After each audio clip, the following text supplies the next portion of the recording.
Shreyastvam Kathamadarajan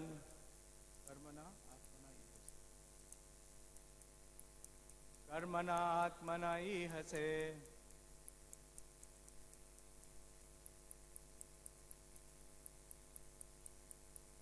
Kahani Sukhavapti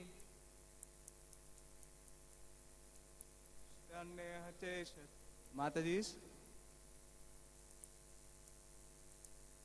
Shreyastvam Kathamadarajan Karmanatmana Ihase.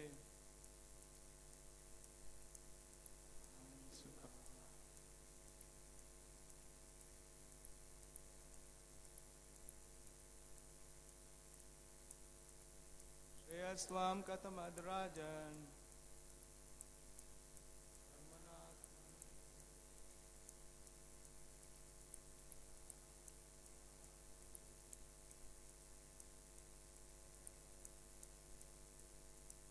Word meaning Shreya, ultimate benediction. Tvam, you. Kathamat, what is that? Rajan, O king. Karmana, by fruitive activities. Atmana, of the soul. Ihase, you desire. Dukkhahani, disappearance of all distresses. Sukhavapti, attainment of all happiness. Shreya, benediction. Tat, that. Na, never. Iha, in this connection. Cha, and Ishyate is available.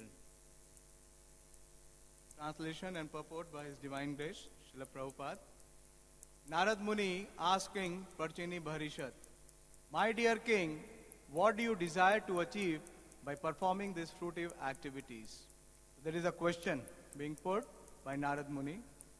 The chief aim of life is to get rid of all miseries and enjoy happiness. But these two things cannot be realized by fruitive activities. So we see this chapter begins by appearance of Narad Muni. And before this, the verse that was taken yesterday, the reason for appearance of Narad Muni is that while the princes, the Prachetas, the sons of King Parchini Bharishat, they were performing severe austerities in the water, their father, the King Parchini Bharishat, he was engaged in different types of fruitive activities, namely the sacrifices, the Karma Kanda sacrifices. We will hear the purport and then we will try to discuss on this. Srila Prabhupada begins the purport with a great concern. He says that in this material world, there is a great illusion which covers real intelligence. A man in the mode of passion wants to work very hard to derive some benefit, but he does not know that time will never allow him to enjoy anything permanently. Compared with the work one expands, the gain is not so profitable. Even if it is profitable, it is not without distresses. If a man is not born rich and he wants to purchase a house, car, and other material things, he has to work hard day and night for many years in order to possess them. Thus, happiness is not attained without undergoing some distress. Further, Srila Prabhupada continues, actually, pure happiness cannot be had within this material world. If we wish to enjoy something, we must suffer for something else. On the whole, suffering is the nature of this material world, and whatever enjoyment we are trying to achieve is simply illusion. After all, we have to suffer the miseries of birth, old age, disease, and death. We may discover many fine medicines, but it is not possible to stop the suffering of the disease or death. Actually, medicine is not the counteracting agent for either disease or death. On the whole, there is no happiness in this material world. But an illusioned person works very hard for so-called happiness. Indeed, this process of working hard is actually taken for happiness. This is called illusion. Therefore, Narad Muni asked King Parchini Bharishat what he desired to attain by performing so many costly sacrifices. Even if one attains a heavenly planet, he cannot avoid the distress of birth, old age, disease and death. Someone may argue that even devotees have to undergo many distresses in executing austerities and penances connected with devotional service. Of course, for the neophyte, the routine of devotional service may be very painful. But at least they have the hope that they will ultimately be able to avoid all kind of distresses and achieve the highest perfectional stage of happiness. For the common karmis, there is no such hope, because even if they are promoted to the higher planetary systems, they are not guaranteed freedom from the miseries of birth, old age, disease and death. Even Lord Brahma, who is situated on the highest planetary system, Brahmalok, has to die.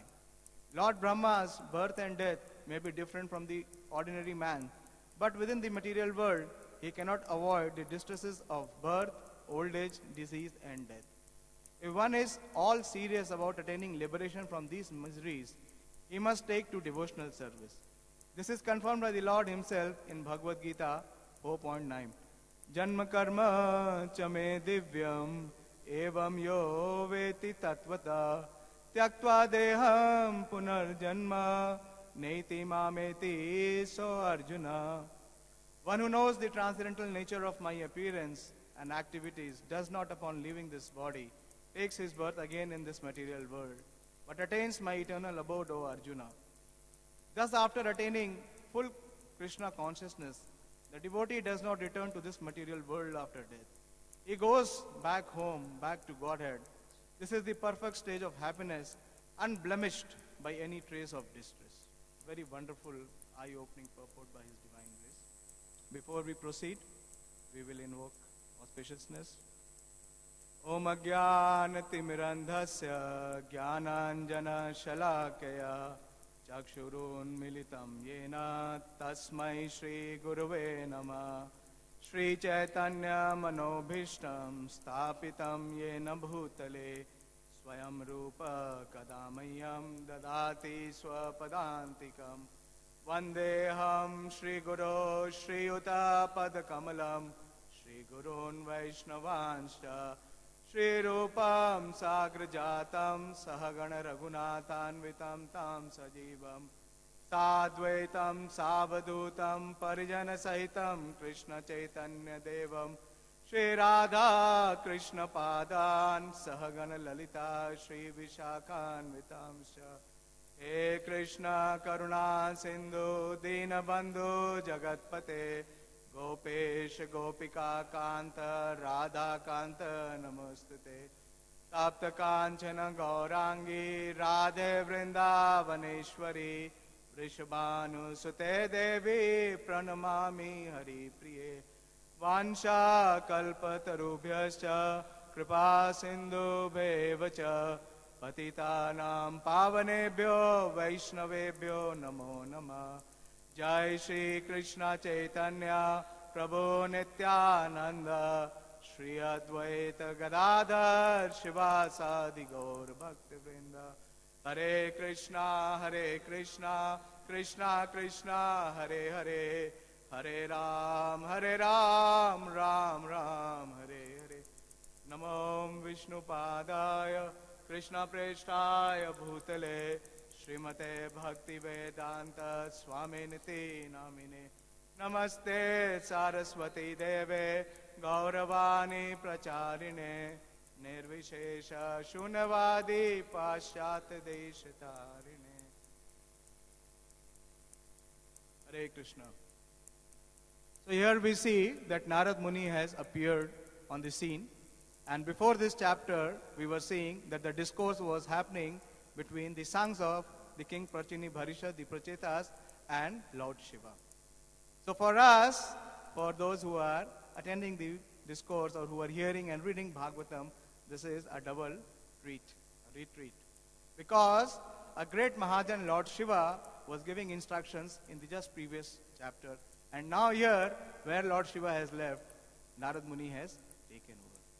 And why Narad Muni all of a sudden has appeared in the palace of King Prachini Bharisha?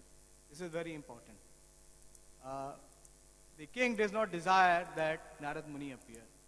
But Srila Prabhupada, in the first verse of this chapter, he is explaining in his purport, because King Parchini Bharishat is the descendant of Maharaj Dhruva.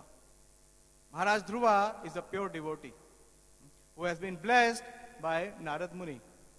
So this is the compassion of Narad Muni. His heartfelt compassion not only overwhelmed for Dhruva but also to his descendants. He wants to deliver the descendants of Dhruva Maharaj. So very compassionately he has appeared without being invited. So this is the nature of a sadhu or Mahajan. That when he sees the living entity, the conditioned soul, distracted, he comes to deliver them. And Srila Prabhupada opens this purport by saying that everyone in this world is in illusion.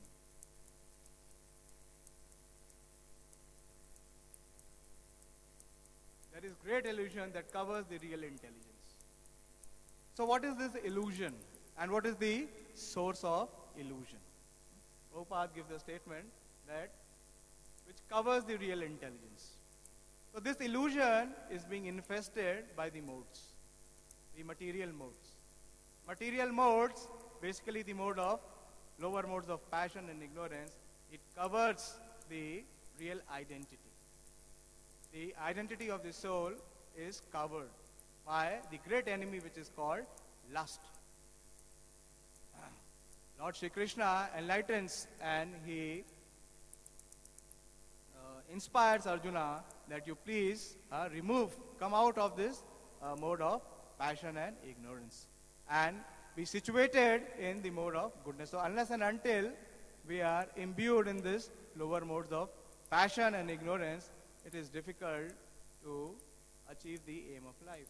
So here Narad Muni is questioning King Parchini Bharishat that the chief aim of life is to get rid of all miseries and enjoy happiness. But these two things cannot be realized by fruitive activities. So what lust does is, it covers the real intelligence. And Krishna says in 3.39, Avritam jnanam etena jnanino nitya vairina. So it is the eternal enemy. The soul is eternal. The soul is infallible. But here in the material world, when the soul comes in contact with, the super soul is infallible. The soul is fallible because it gets conditioned and covered by the mode of passion and ignorance. So here we see that this question is being raised. And previously we see that Narad Muni also appeared in Srimad Bhagavatam. Srimad Bhagavatam is the gift of Narad Muni because he appeared in the banks of river Saraswati where Vyasadeva was meditating. And there he was not so mild. There, because there was a relationship between the disciple and the guru, there he chastised. He chastised heavily Vyasadeva for not being specific and focused in bestowing the aim of life. So humans have this tendency. And what is the root of being deviated? Srila Prabhupada, in this purport of 3.39, he says that the wise living entity's pure consciousness is covered by the eternal enemy lust. And what is this lust? Why it covers the living entity? Srila Prabhupada writes that humans who are disobedient to the laws of Lord, they are shackled by lust, which is an invisible shackle. So those who are disobedient to the laws of the Lord, they are shackled by lust. And this is a great symbol of ignorance, and it keeps us captive within this material world. So this is like a dangling carrot. We see a donkey. A donkey to be loaded so much of load by his humble master. What he does is, he shows the dangling carrot.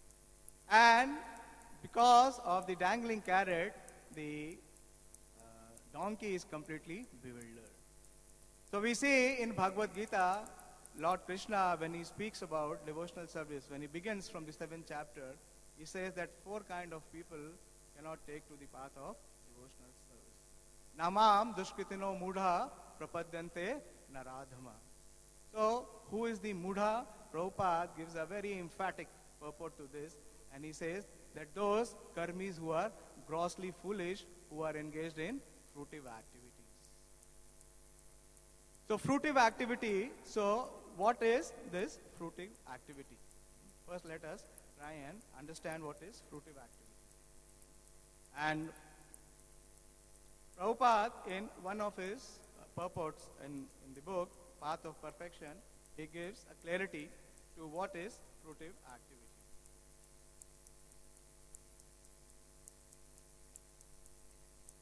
He says that any activity which is done with the purpose of improving one's eating, sleeping, defending, and mating. Any attempt which is made to improve one's standard of living is fruitive activity. And this activity, Krishna says, is abominable. In Bhagavad Gita, in the second chapter, Krishna enlightens 2.49, Dhuren hi avaram karma buddhi yoga dhananjaya.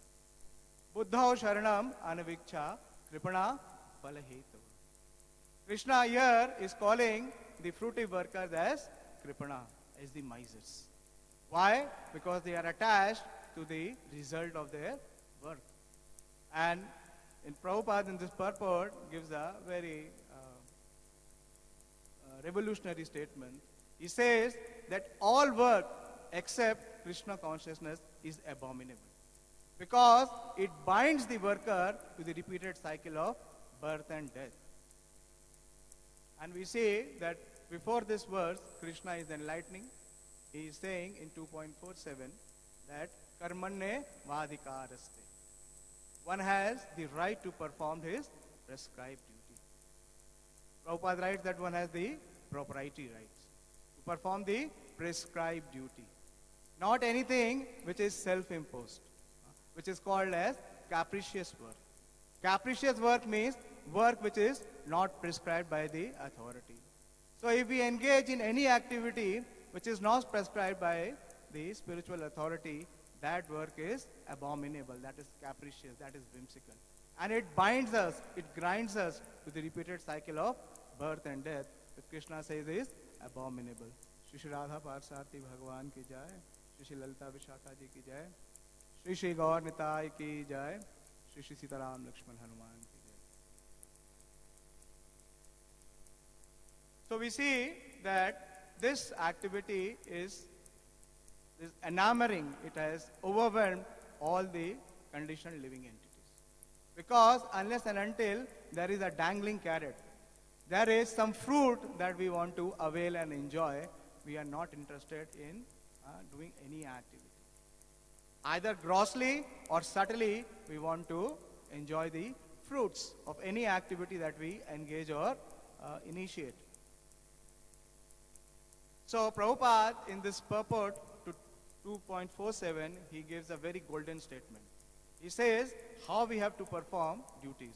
He says that disinterested obligatory duties performed doubtlessly. I have made it an acronym to remember. Disinterested obligatory duties performed doubtlessly leads one to liberation. D-O-double-D. So when we perform duty, the first criteria is that if we perform any activity, it must be prescribed. Because only if the duty is prescribed, then only it will release us from the bondage. Yag arthat karmano anyatra loko ayam karma bandhara. Tadartham karma konteya mukta sangha samachara.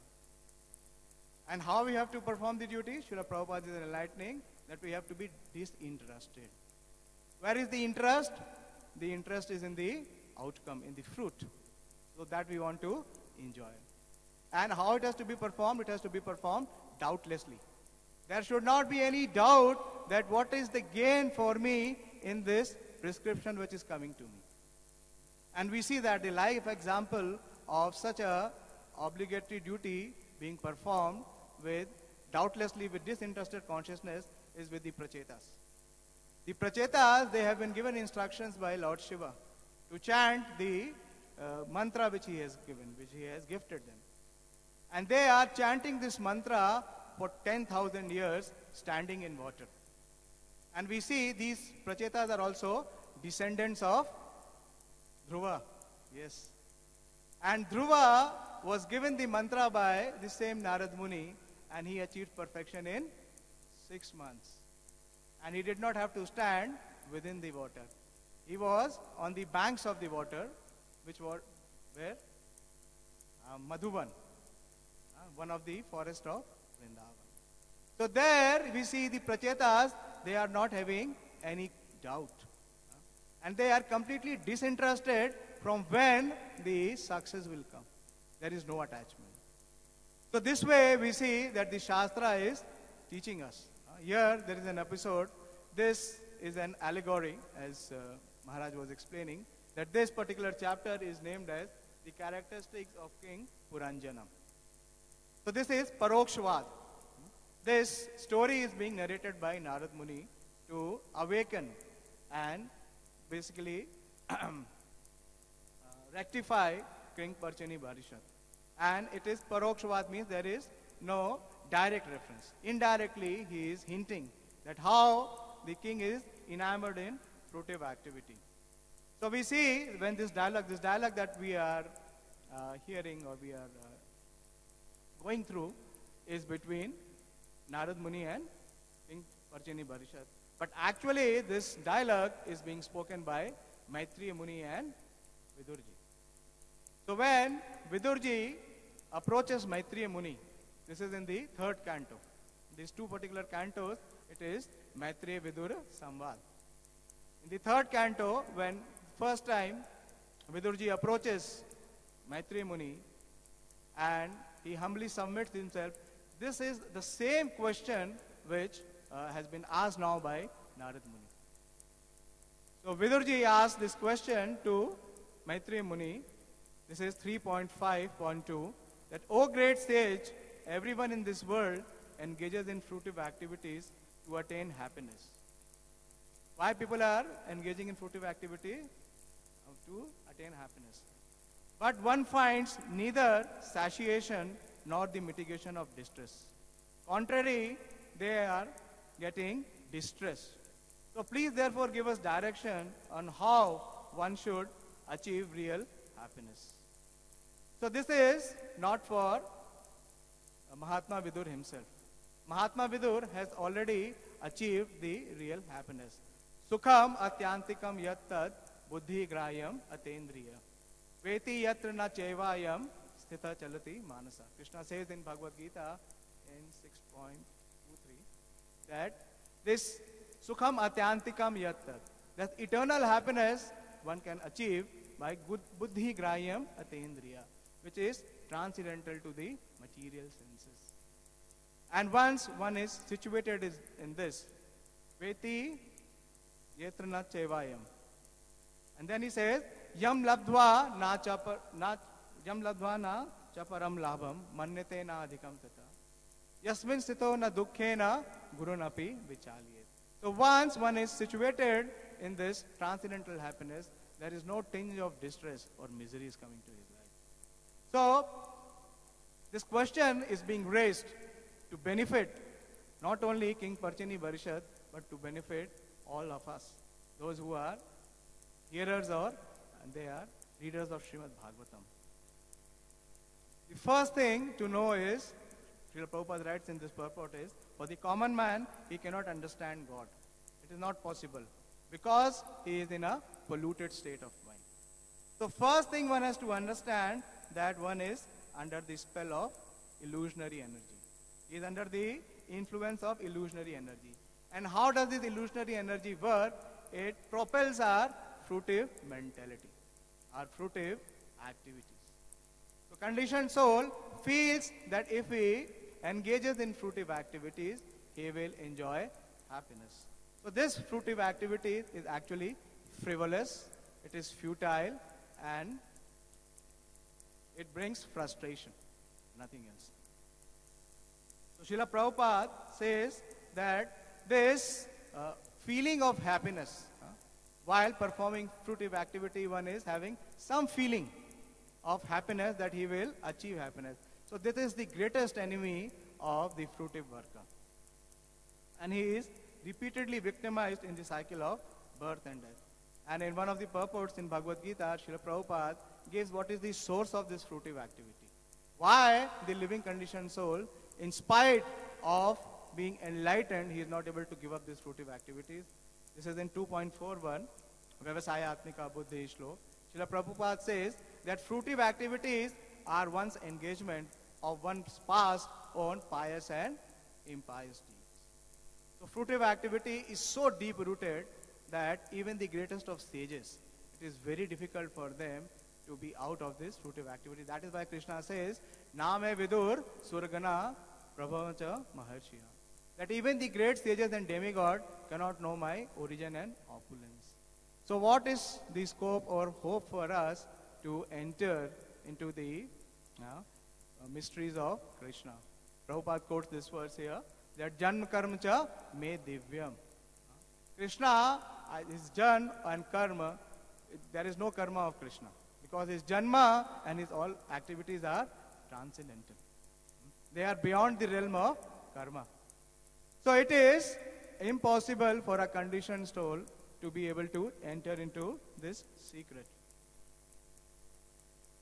So fruitive activity basically enamors the living entity. It feels that he will attain happiness. And Prabhupada gives a nice song. Prabhupada in this purport gives a song that the living entity, the conditioned soul, has a great desire for happiness. And to achieve this happiness, he works very hard to build a house. And when he attains the house after working for so hard, like Prabhupada is explaining in this purport, he works day and night. And Bhagavatam condemns that. It says that Griha apatya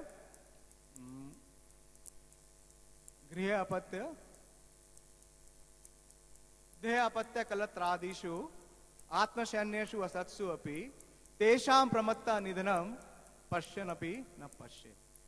That these four things. Deha means the bodily attachment. Apatya means the children. Then Deha apatya. Kalatra means the wife. And Adishu means those who are connected to this. What is this? This is Deha apatya kalatradishu Atmashanyeshu asatsu api. So the living conditioned soul who is enamored by fruitive activities and he is enamored by the material attachment, he is thinking that in case of difficulty he will be rescued by them. These are all infallible soldiers. So Pashyanapi na pashyet. He is not able to see that the inevitable death is coming to approach him. And by any of these means, he will not be able to come out of this. So this is the hope against hope. Srila Prabhupada says that one is completely bewildered. The mode of passion has the prominence that it bewilders the living conditioned entity. And he works so hard, and what he does is, in search of happiness, what he finds is only distress. Krishna gives this principle in Bhagavad Gita. He says that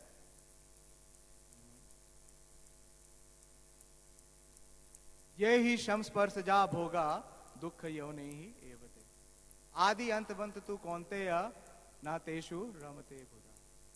That ये ही समस्पर्शजा भोगा, any happiness which one is attempting to derive from the senses, they are ultimately the source of all the distresses. So we see in this material world, everybody is suffering. Prabhupada is giving great emphasis on this particular aspect. That everybody, they are trying to seek happiness. Everybody is in search of happiness. But in result, what they are getting is distress. There is another poem which says that everyone in this material world is definitely inflicted by distress. It is in Hindi, it says, Koi tane dukhi. Somebody is suffering great distress because of his body. Backaches, then heartaches, or leg aches, or stomach ache. So many aches. One is always suffering. Shariram vyadhi mandiram. koi tane dukhi. And if somebody is not tane dukhi, then he is koi manas dukhi. His mind is inflicting him so much miseries. We see that the Adhyatmika Kalesh is the most overwhelming because it is not created by someone else, it is coming of one's own mind. Mana param karanam ye amananti mrityu sansar parivartayet. That the mind is the cause of one's repeated entanglement in the repeated cycle of birth and death. So if someone is Tanadukhi, otherwise one is Manadukhi. And if one is relieved from these two, and this Tana and Mana is Swastha, he is good, then koi dhanavino rahat udas. But if one does not have material means or material opulence, then there is a great distress. Even we see amongst the devotee community that if one is not having resources, he is always feeling disturbed. Thode thode sab dukhi. Everyone is inflicted with some amount of miseries. Ek sukhi Krishna ke das. But only one who is a devotee of Krishna, he is relieved from the suffering. So that is how it is so. I'll narrate a story, a true story. This was an imagination, but it is true.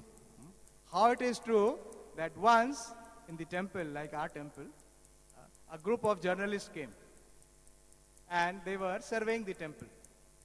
They were examining everything very minutely, and what they observed that everything here is spick and span. Our temple is very clean and all things are perfectly in order. And first they were observing things. So materialists first, their attraction is towards things, towards material possessions. And after that, they turned their attention towards the devotees. Some brahmacharis were there. They were performing kirtan in the temple hall. So they were watching, observing, and they were seeing the bliss on their face, and they were completely captivated. So after the kirtan, the journalist, one of the lady journalists, he approached one of the kirtan leader, the brahmachari, and said that, may I ask you a question? And this brahmachari said, yes, you may. And she said that, I want to know how you are so happy. How you are so happily situated. So she said, do you have a car? You have a car? He said, no. Then she said, okay, do you have a bike? He said, no, I don't need. So she said that if you have to go out, then how do you manage? So this brahmachari said that whenever there is a need, there is a pool car. We have a pool car system in our temple, and I can use that car. In case if the car is not available, I can go by metro.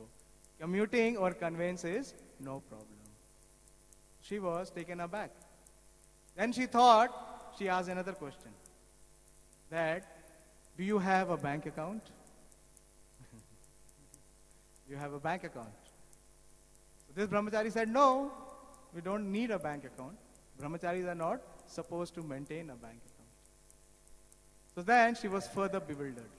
Mode of passion, the bewilderment is always there. So then she further questioned that, do you have a house? Prabhupada is giving these things in the purport. Do you have a house?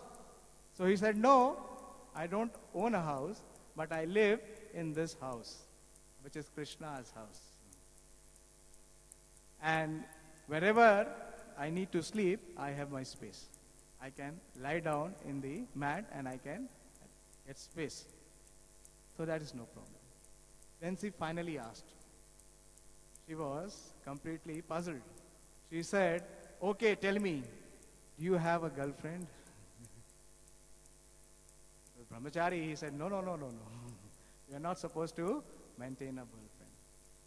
So she said, you don't have a car, you don't have a bank account, you don't have your own house, and you even don't have a girlfriend. Then you must be having a smartphone. So this brahmachari shrugged off her question and said, my phone is a basic phone. and I don't need to watch the internet. So she was completely puzzled. She said in her bewilderment, you don't own a car, you don't have a house, you don't maintain a bank balance, you don't have a girlfriend, even you don't have a smartphone. Then how can you be happy? So the brahmachari, the devotee, he very casually answered that because I don't have these things, I am happy. The entire world is enamored and is expecting that he will achieve happiness. But all the shastras, the acharyas, the teachers, the spiritual teachers are enlightening us that these are the causes of distress. Mahaprabhu says, na dhanam, na janam, na sundari. And Srila Prabhupada says that the only way to achieve happiness is to engage in devotional service.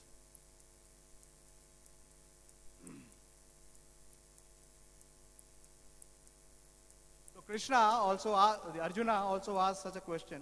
Arjuna, finally to better understand what is this fruitive activity and what is the final result of this fruitive activity. In the 8th chapter, which is called the Death chapter, once Mohan Rupa Prabhu took this class many years back when I came initially, and he gave this chapter the name Death chapter, and that struck me. Because in this chapter, Krishna says that this world is dukhalayam ashashvatam. Any way or any means, any endeavor made, one cannot reverse this. This is Krishna's statement. And in the 9th chapter, Krishna says, so in this chapter, Arjuna is putting this question. Kim tad brahma, kim adhyatma, kim karma, purushottama. He's asking what is karma. Anything that we think is karma is good. Like people in the outside world, that they think that the Bhagavad Gita is giving us the authority to perform any karma. Karma hi puja hai. But the question, what is karma, Srila Prabhupada translate as fruitive activity. And what is the result of such karma or fruitive activity? Lord enlightens in the third verse. He says that bhuta bhava udhav karo. Bhuta means the condition, the living entity in his conditioned state. Bhava udhav karo. That this any activity, any karma which we perform, it leads to creation of future bodies. So karma means creation of future bodies. So repeatedly one will suffer. There is no rescue for him. And we see how Lord Chaitanya also condemns this. It is there in the entire Shastra. We see that fruitive activities is thoroughly condemned. And there is an instance when Lord Chaitanya was in Puri, in Jagannath Puri, at that time, Sri Raghunath Das Goswami, he approaches Lord Chaitanya. And there we see that Raghunath Das Goswami, he expresses and he, in his character, he depicts the renunciation. He is completely detached from all material possessions. And in that, Krishnadas Kaviraj Goswami writes that Mahaprabhu re bhakta gane vairagya pradhan. Yahan dekhi priti hana gaura bhagwan. And Prabhupada gives a very amazing translation to this particular payar. He says that the very renunciation is the very basic life-sustaining principle for the devotees of Lord Chaitanya. And when Lord Chaitanya sees renunciation in his devotees, he is very pleased. And Lord Chaitanya, when he is having conversation with Sri Raghunath Das Goswami, how he condemns the fruitive activity, he says that when Raghunath Das Goswami has been rescued because he has fled from the place where his father and his uncle was there. So Lord Chaitanya says that Tumhara Bapa Jeshta Vishaya Vishta Gartera Kida Sukha Kari Mane Vishaya Vishere Maha Pira. Very heavy. Lord Chaitanya says that your father and elder brother, they are like worm in the stool. This is not out of humility. Why? Because they are in the ditch of material enjoyment, and this is the greatest of disease of drinking poison, because they consider material enjoyment to be happiness. So if one is thinking through material enjoyment he will receive happiness, then he is going to only suffer. There is no other way. And Srila Prabhupada gives this verse, this Bhagavad Gita verse, that Janma Karma Chame Divyam Evam Yo Veti Tattvataha.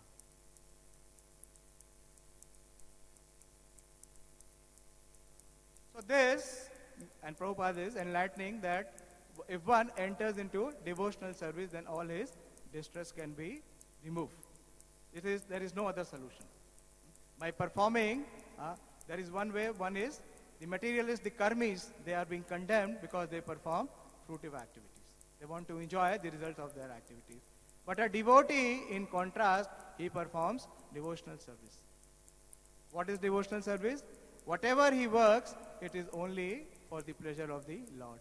He offers the fruit of his work, the result of his work, to Lord Krishna and his representative. So, Prabhupada says that in one of the payars that this is in Chaitanya Charitamrita again.